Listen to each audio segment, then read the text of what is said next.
Hey, greetings. This is your pastor and friend, Pastor Milton Jumba, with today's Food for Thought. And I'd like us to continue teasing further the conversation we were having about fear. And this time, I want us to zero in on one fear, the fear of death.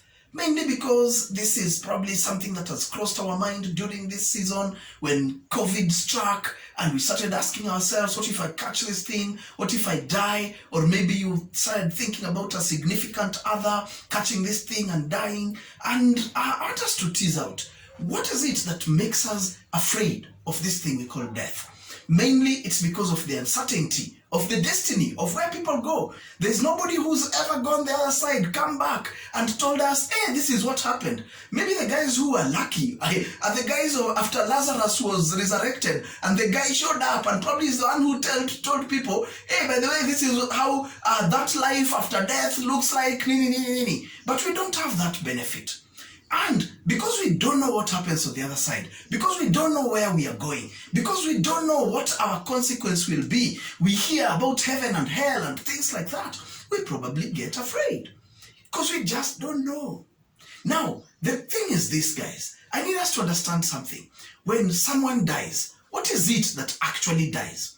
Simply because, you see, when the late Vice President George Saitoti died, KTN started talking very interestingly about this guy. They would say in Swahili, mwili wa mwenda zake George Saitoti utazikwa. As in, these guys were saying the body of the one who left, George Saitoti, will be buried. It's like these guys knew there's a body and there is someone who lives. In Shem, when someone passes, we say, nani ameishia, nani ametuacha, again, hinting that someone lives. In English, we talk about the departed and we talk about the remains, meaning we all understand someone lives and something remains. Now, the challenge is this thing that remains. Me, for the longest time, I've been so afraid of looking at dead bodies. For real, I have, for the longest time. And it's because of how it looks, lifeless, cold, dark, you name it. And it's scary. But you know, that's not the person. It's not the person for real.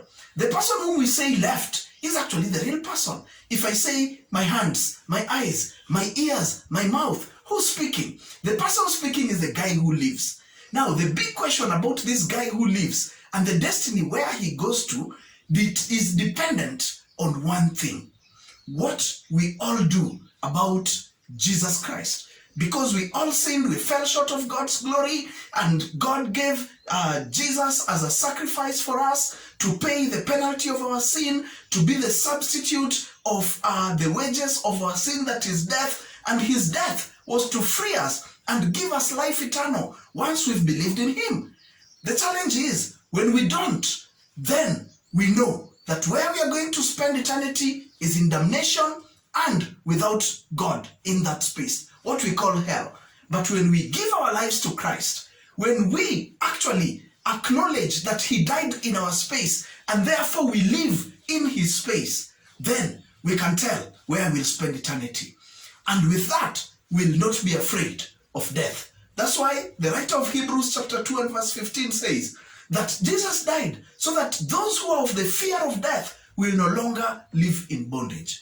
My question for us is, are you going to choose to live in bondage and in fear?